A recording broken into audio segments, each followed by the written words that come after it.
from Sister. Welcome to Linea Rock. Hi, thanks for having me.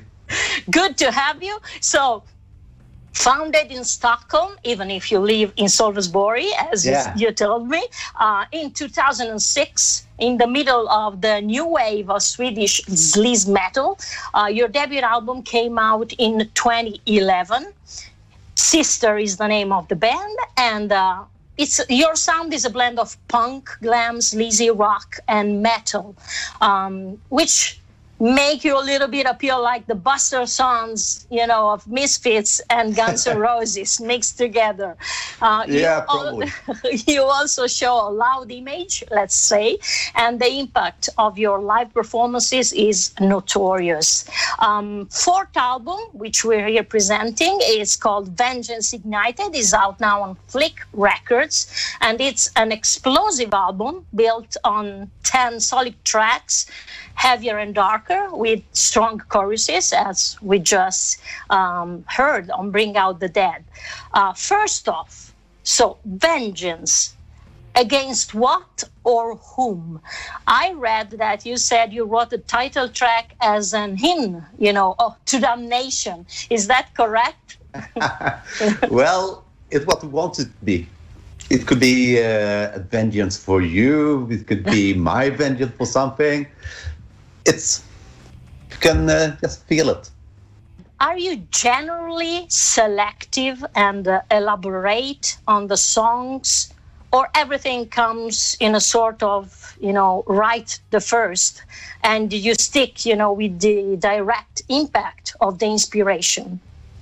It depends how you mean it. Of course, when we started writing this album, we had about 1 million ideas, but we just no. And often it starts with, for example, when I have an idea that I feel that it can be good, but this is better, I prefer to present the better one than the good one. So. And usually the first songs that come up are the best, or usually it takes a long time? For example, Scream for Pleasure is 1 minute, the last minute song. So I think we wrote it kind of like a week before the album was going to be ready for the recordings. We're going to record it. So that was just one last minute.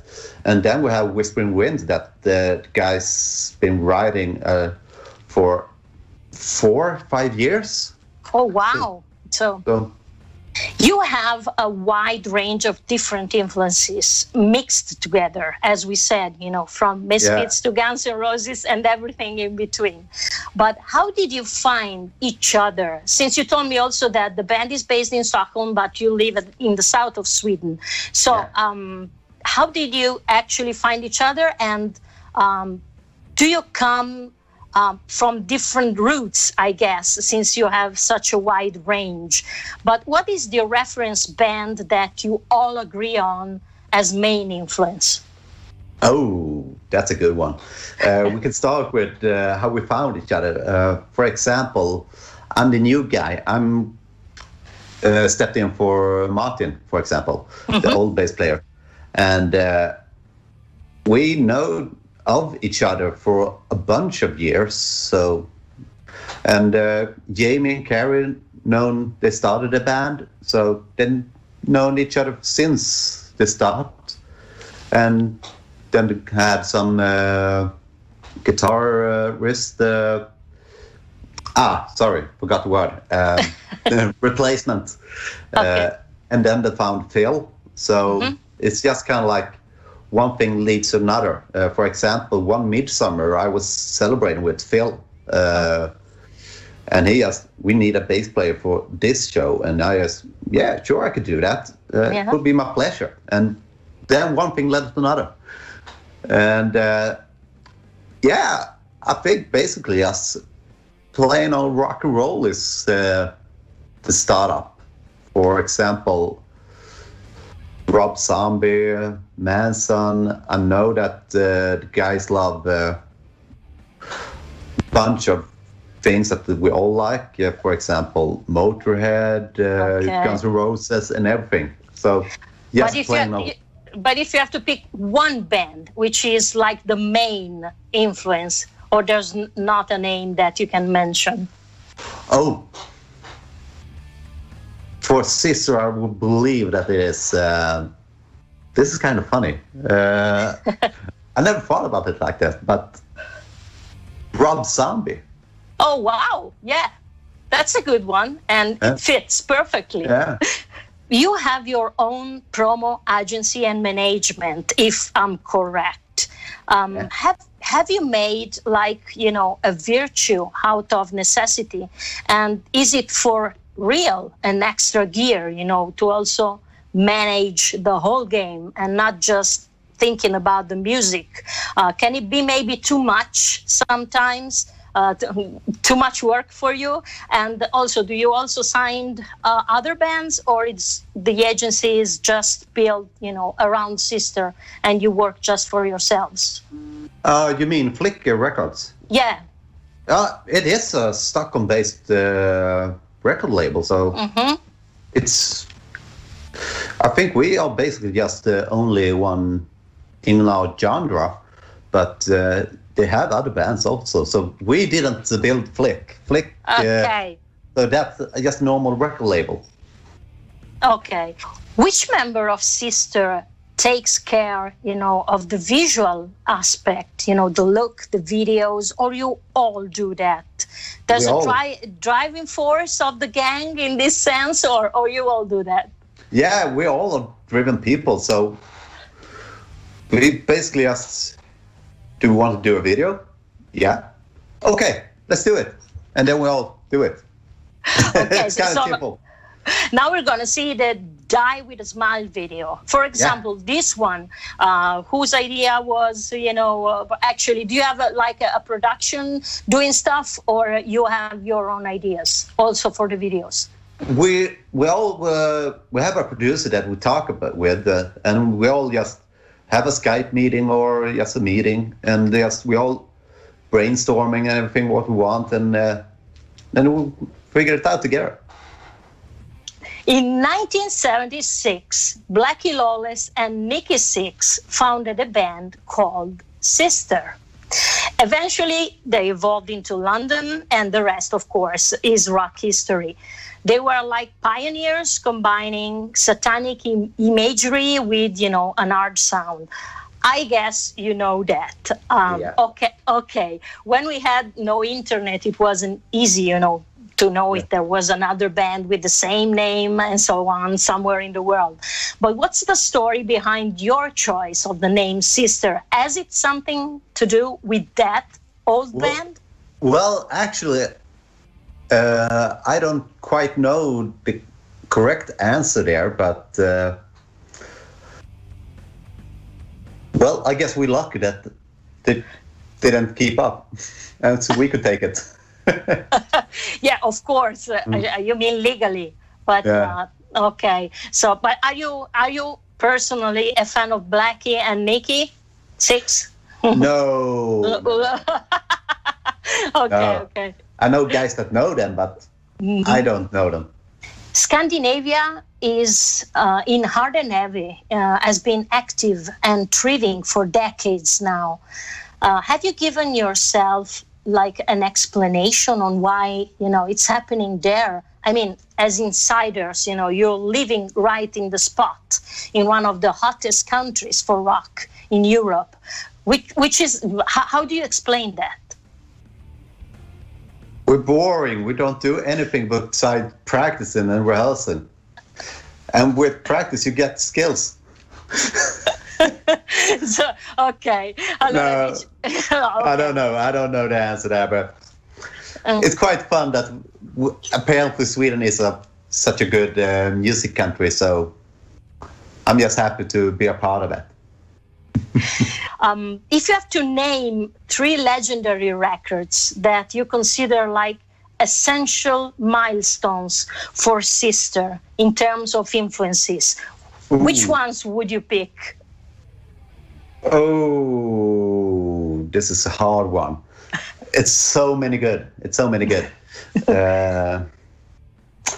I would like to say, ooh, man, we're four people. We got our own influences. Okay, I know. Let's say from the bassist point of view. From the bass point of view, it's definitely Aerosmith, for example. DAD. What else do we got? We got, of course, Mr. Duff McKagan. Okay. What else? Four. You got 1, 2, 3. No, you got three. So we haven't. But which record would you pick from? For Aerosmith, it's like a 70s or 80s record. If you have to pick one record. Oh, man, that's a hard question. 9 Life or Get a Grip. Okay, so the 80s stuff. Yeah. Okay. Then you mentioned Duff McKagan, but you mean Guns N' Roses or is solo? Yeah. Okay. And so for Guns N' Roses. Yeah. Which one? The first one? Yeah. Okay, Appetite for Destruction. And which was the other one that you mentioned? DAD. DAD. Okay, so it's like No Fuel Left for the Pilgrims, or what? Yeah. Okay. I know. Everyone is good. They just keep doing better and better and better. So, is fame like a drug, or can be even worse than that? Since I know you're very popular in Sweden and you have a strong following. So, what would you say? Is like fame something you enjoy, or something that can be dangerous? Well, I live on the countryside, so I don't see it. Oh, okay. No, it's kind of like both things. Sometimes I don't see it like fame. I see it like they supporting us, the other bands, and I'm supporting them, and so it's just a big following for everyone, and I'm included in that. Okay, a family. Okay, yeah, exactly. A huge family. Okay. Yeah. Of 10 million people. Oops. You are a wild band, especially on stage. You have crazy attitude and you're very hot. How do you consider, the actual live streaming mode? Being such wild performers, if this is gonna last a bit longer, will you plan any, and how do you actually face it? Is it going to be the same or not? And what do you miss the most, and what you don't miss at all of the life on the road? The life on the road, I don't miss all the time in the bus and and changing hotel rooms and everything. That's okay. Basically that I don't miss, but everything else I really, really miss. And about the live streaming, I'm both for it and I'm both against it, because I feel it kind of like, for us, like you said, we are a live band, and you can't get the vibe, you can't get the room feeling and everything. You have to be there in that moment to just to get it. And I have basically no idea. If we have to do it, then we have to do it, and then we're gonna do it our way. Okay, so you mean our way is gonna be which way? That we don't know. That we don't know. Not yet. Okay. No, I'm pushing that question to the side until the day I had to realize, okay, we have to do this. Okay. If I ask you to invite our listener that maybe just discover Sister tonight, after this interview, to go right on your website and buy the whole package, the new album, and maybe also the other ones before, what would you say to actually invite them to go and buy the records? Join the circle. Just join the circle. You're gonna love it. It's so intense. We're a big family. Okay. That's how I can describe it.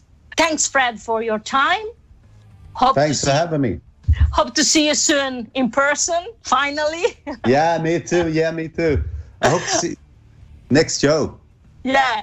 Okay. So thanks very much and see you next time. Ciao.